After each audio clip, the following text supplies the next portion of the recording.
The economic situation in City Skylines 2 might just be like nothing we've ever seen before. From controlling taxes based on the industrial type to closely monitoring basic supply and demand, there is a lot to unpack here. So let's get started. They say money makes the world go round. It's as true in City Skylines 2 as it is in our world. Keep your city spinning by steering its economy on a course to prosperity. Your city's economic simulation is modeled on real-world economics. This introduces complexity and nuance to city building without making it complicated. The economic system in City Skylines 2 is actually engineered to help you grow your new city, and as it develops, to give you influence over the financial levers that generate wealth. So we did take a little bit of a look at the economy in my second City Skylines 2 gameplay video. We could see examples where you can produce excess power and sell that to the region for profit. You can also grow crops or mine ore, chop down trees, and use that to provide resources locally versus importing those resources at cost. So you save money on production and then make more money by producing things and selling them. And then taxes are more flexible in City Skylines 2 as well when compared to Cities Skylines 1, with them being able to be adjusted to much higher numbers so long as the happiness and well-being of your Sims is there to counter it, or the well-being of, I guess, businesses and industries as well. You'll raise revenue by taxing the sale of goods and services, energy production, the extraction of raw materials, tourism, and more. You'll also tax private incomes, as healthy economic activity will mean jobs for citizens. With money in your city's coffers, you can invest in city services and infrastructure, schools and universities, and all the other engines of urban development. An important aspect of economic growth is balancing supply and demand. Businesses will do this automatically, exporting their goods when they produce more than the market wants. However, this can hit their bottom line as transport costs can reduce profitability. To keep the rate of production in line with demand, businesses will even fire employees. On the flip side, when products aren't made fast enough to meet local demand, companies in your city will be forced to buy from expensive outside connections, and that can quickly eat into profits too. So from what I've gathered from this video, from other videos, from my gameplay and my time in City Skylines 2, the real trick to economic success in the game is essentially balancing supply and demand. As was already stated, businesses can export goods, but it is going to cost them money. So you might want to make sure that you're not overproducing certain things by over zoning certain industries or commercial zones. Similarly, industries can also import goods from the region, but you could also just produce them locally, which means that you're going to be saving some money on those imports. So encouraging local production with things like specialized industries, which we'll talk about in a moment, might be the better shout. Failing to manage these kinds of things properly, it's not just going to leave you with low demand for commercial zones or industrial zones. It could leave your Sims or lead your Sims towards losing their jobs. And if there's no jobs, they might lose their homes. Taxes can also influence the production rate of specific goods. You can slow the rate of production by raising taxes, lower taxes to accelerate production rates and more similar manufacturers to your city. It's also possible to motivate businesses to specialize in ways that strengthen the economy. Imagine reducing taxes for furniture stores and the various industries that manufacture their products. That will make them more profitable. More businesses specializing in the design and manufacture of furniture will crop up. Before you know it, your city will have a flourishing furniture trade and a reputation that keeps cash flowing in. Now, I'm going to be honest, I've not played around too much with balancing taxes. Not yet.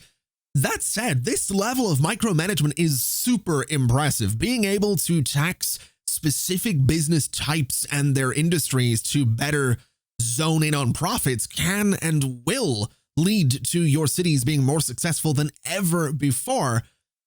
And that's a nice feeling because very recently, I found a great deal of success with my most recent vanilla Cities Skylines city. I've played the game almost every day, at least a little bit, for 8 years and over 8 years. And it took me that long to find a city that was just, ridiculously profitable. So it's nice that that's maybe going to be a little bit more achievable in Cities Skylines 2, or at least the tools are going to be there for that success to happen. It might not happen to me, but I'm sure it'll happen to someone. Managing and adjusting production chains is another way you can influence your city's economy.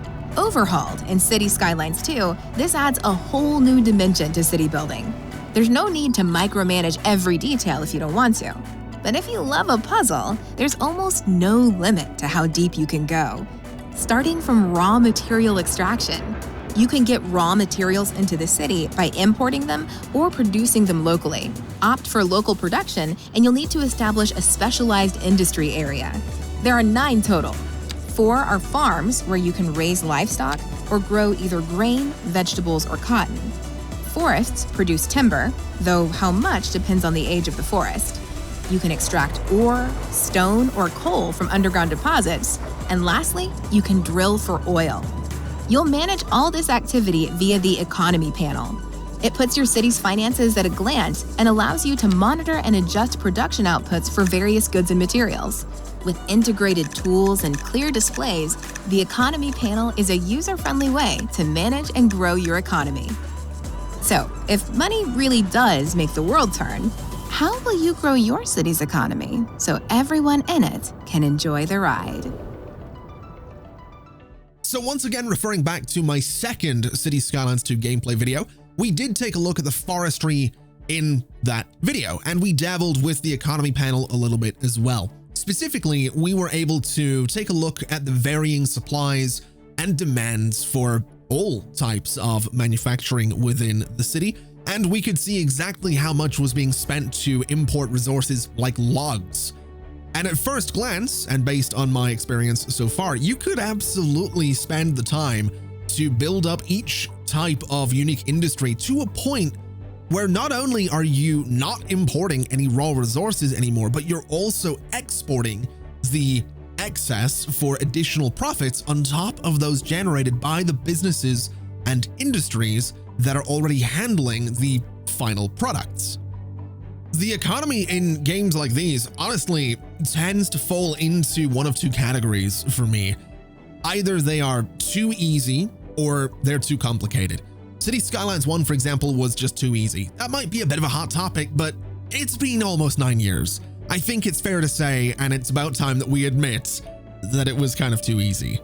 A game like Tropico, on the other hand, is one that I just can't wrap my head around. It's not the same type of economic simulation. It's not necessarily the same type of game. It's similar, but it's complicated, and I just don't get it. Cities Skylines 2 might just be one of very few games that feature an economy simulation that feels both super accessible and super in-depth without being super difficult.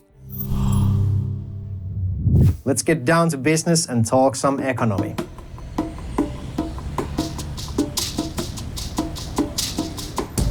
The economy in Cities Skylines 2 has been remade from the ground up. We have strived for more realism in the simulation of households as well as businesses in the city.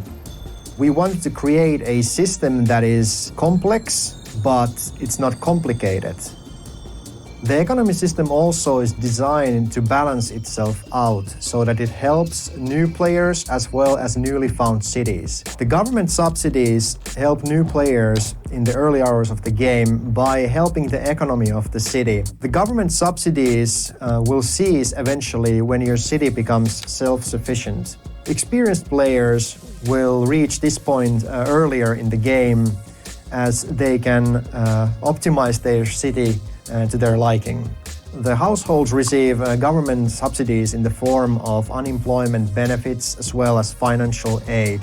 So something I've seen mentioned a lot is that Cities Skylines 2, from the gameplay that's gone out so far, seems very easy when it comes to actually making money.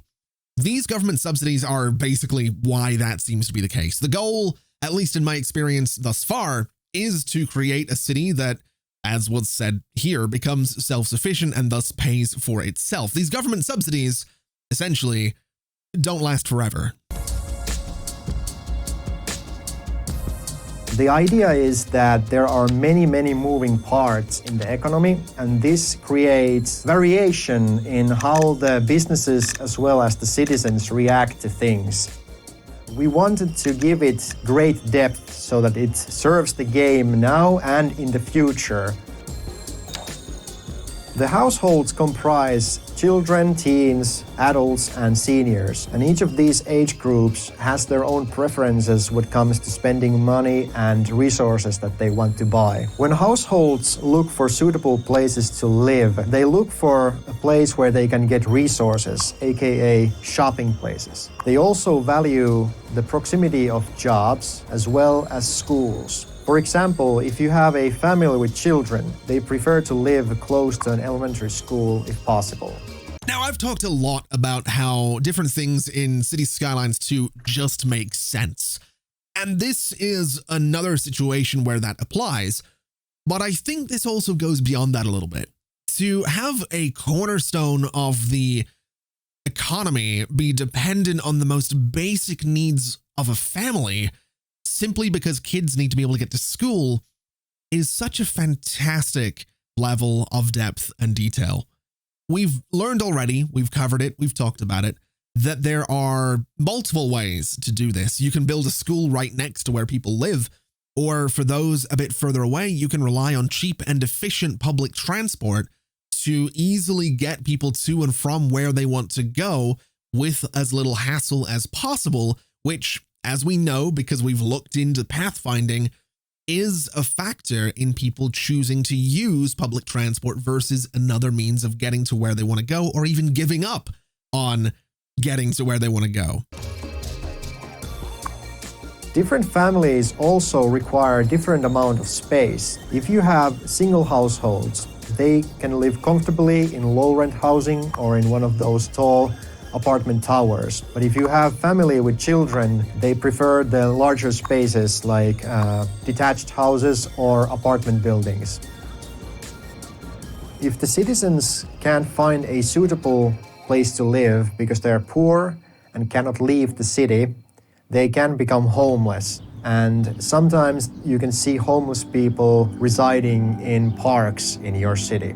I remember when this developer insight video first went out, there was actually a little bit of backlash, nothing too serious, but there was a little bit of frustration against the information on screen at the moment, where this homeless sim is shown to have their occupation be that of a robber. Just to clarify, that's not the default option for the homeless in Cities Skylines 2, nor is it some kind of commentary. It's nothing like that. It's just honestly coincidence, and it is essentially a side effect of those that will find themselves in dire need. Sims of all backgrounds and situations can be criminals, just like an economy can turn sour and leave you with a bunch of abandoned buildings and Sims without jobs. That's all. That's all it is. In the case of industries and the businesses overall in your city, the industrial companies take resources and then turn them into other types of goods that they then ship to companies that sell them to their end users. This usually means the citizens in your city. Some of the goods are also transported outside of the city into the outside connections. The industrial companies want to be close to where they get their resources, but they also want to be close to the places that they then send the goods that they are producing. The smoother the transition from getting the resources and producing them and then shipping them to other companies and end users, the better the profit margin for the companies will be. I think the industry and goods production might be one of the things that I'm most excited about in Cities Skylines 2. Between the specialized industries, the generic industry zoning, and the balance of supply and demand itself, I'm just really keen to get started and to work out the most efficient and hopefully good-looking setups for all of them, basically, all of them. I'm also eager to get started to see if I can build a city so efficient that money is simply just not a problem. Kind of like what you could do with the industrial cities in SimCity 2013 if you use the Omega Co factories from the one expansion, Cities of Tomorrow.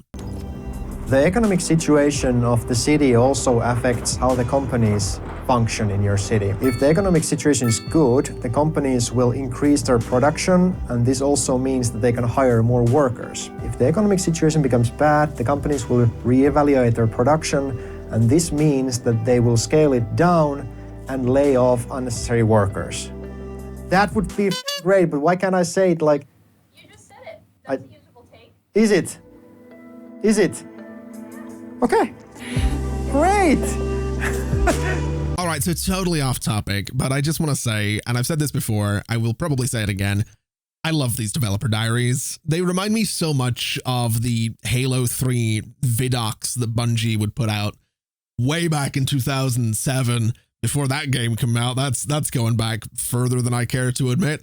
I had a great time watching those. They would just like deep dive on anything and everything, and it was such a good way of teasing the game before. It was such a good time. This is taking me back to 2007, which in this case is good. In a lot of other ways would be bad. Gaming in 2007 was a different place, man. It was a different place. Oh, if people had capture cards back then, it would be a lot of people canceled. Let me tell you, a whole lot of people would be getting canceled. In the case of commercial companies, while they also want to be close to the place where they get their products, the more important aspect of their existence is to be close to the customers themselves. So a lot of commercial companies benefit from the proximity of residential areas. And it is always the people who buy the stuff that keep these companies afloat. The customers are important for the commercial companies because they are the ones who choose what to buy and where. So if the commercial companies are located far away from the potential customers, they're less likely to get that foot traffic into their shop. And I guess it's also a little bit about the efficiency, like how good are they at selling? Industrial companies, their thing is that the workers, their effort is turned into production. And the more efficient is, the higher the production is. And in the case of commercial companies, the workers are turned into service. And the better they are, the more they can service, which means that more people can be in the shop, and it means that more people buy the products, which then means that the product is probably going to be cheaper, just like in real life when you have large stores that can sell for cheaper than small corner stores. And that was that. Can we use that? Okay, so that was a lot. There's so much to comb through right there. But honestly, I don't know if I could explain the simulation any better. Well, I do know that I couldn't explain it any better. The long and short of all of it really is that proximity, or at least ease of access to both the source of production matters and also to the customers themselves. That also matters. So balancing your city with free-flowing avenues, highway access, and simple blocks of residential zoning nearby commercial zoning is all going to factor into the efficiency of everything. Basically, everything matters. Everything matters. Everything everywhere all at once, basically. That's what this game is. It's the tie-in game to the movie. It's not, but basically everything matters, just like real life. There are no, there's no one simple solution to make your economy work. You're going to have to just build it out based on the city that you actually build. But it's important to remember that there's no such things as mistakes in city planning. There's just happy little accidents. The office companies are a form of industrial companies. Offices use electronics to make software, and they can then send this software to other office companies who turn it into media, banking, and telecom. We've also wanted to update the companies in City Skylines II, and one of those updates was that we wanted to have a more realistic number of workers in each company. So now you can have office towers with, hundreds of workers. In City Skylines 1, offices were considered industrial, sort of, and I never really thought about why that was, but now it makes sense. The production, the back and forth between them, it's interesting that even within a single type of zoning, there's so much communication and sharing of resources. Not to mention, it's great to see that the number of people working in a building better reflect the size of the building itself. And this applies to residential buildings and commercial buildings as well. There's not going to be any more skyscraper apartments with only 20 Sims inside. In City Skylines 1, we had industrial specializations that you could zone in, just like the normal industries. But in City Skylines 2, the specialized industry areas include farming, where you have livestock, cotton farming, vegetable farming, and grain farming. Then we have stone, ore, and mineral mining, as well as oil drilling and forestry. And now you have specialized industry areas that you create by first placing the hub building on the map and then creating an area where that hub building operates. So if you have an oil field in your city, you can just create an area over the oil field and you'll soon see different types of oil manufacturing buildings appear in that area. I personally really like the livestock option of farming because you can see all the animals walking in the area. Unlike the regular industry in your city, the specialized industry areas can't go bankrupt. They will instead just adjust their production according to the situation in your city. If there's a surplus for any goods in your city, the companies will export them to outside connections. The more goods that they export to outside connections, the less profit they will make because their transportation costs will increase over time. So we've already talked a bit about specialized industries in this video, and I've mentioned in the past that when it comes to putting these videos together, I don't typically watch the feature highlights or the developer insights ahead of time. I like to keep my reactions fresh and my thoughts kind of a little bit improv'd here and there. I like to keep things exciting if I'm writing any notes and saying what I think about it all. That's all to say that earlier in this video, when I talked about exporting excess goods for profit, I suppose in a way I'm not entirely wrong, but I'm also not completely right either. It seems like based on what we're hearing here, the better option might be to adjust the taxes, the economy itself, to create a situation where you don't necessarily have an excess of resources. You don't want to be exporting way too many logs. Instead, adjust the economy and only produce what you need so you're not spending money on transportation of logs out of the city, and then you profit from whatever the final product that you make happens to be. I think I'm going to want to experiment with the economy in City Skylines 2 a lot, because that is a lot. There are three things that affect the transportation cost and potential profit when transporting goods. These are the price of the good, the weight of the good, as well as the size of the good. The loan system in City Skylines has been reworked. You can now take one loan and the loan limit increases as you reach new milestones. And you can also adjust the loan at any time in the game. You can either lend more money or pay back some or all of the loan. We've also overhauled the tax system. You can adjust the residential taxes by education level and all of the business taxes by products. If you want to incentivize certain businesses in your city, you can help them by adjusting their taxes. And if you want to really help the production of these companies, you can subsidize it by setting negative taxes. Okay, so I didn't know at all that subsidizing businesses was a thing in City Skylines 2. Like I said, I've not played around with taxes all that much, so I didn't know you could go into the negative and essentially give an industry money to encourage growth. But that is kind of wild. That is a totally new way to encourage growth in different business sectors that I suppose could potentially generate huge amounts of profits in goods sales alone without the need for the taxes in the first place.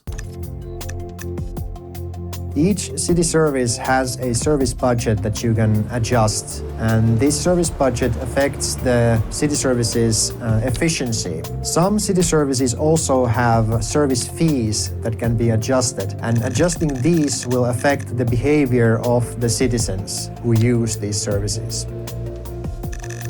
In the Production tab, you can see all of the available resources in the game. You'll see how much money you have made through taxes on those products, as well as their deficit or surplus. On the Production tab, you can also see the inputs for the different products, as well as where those products are used.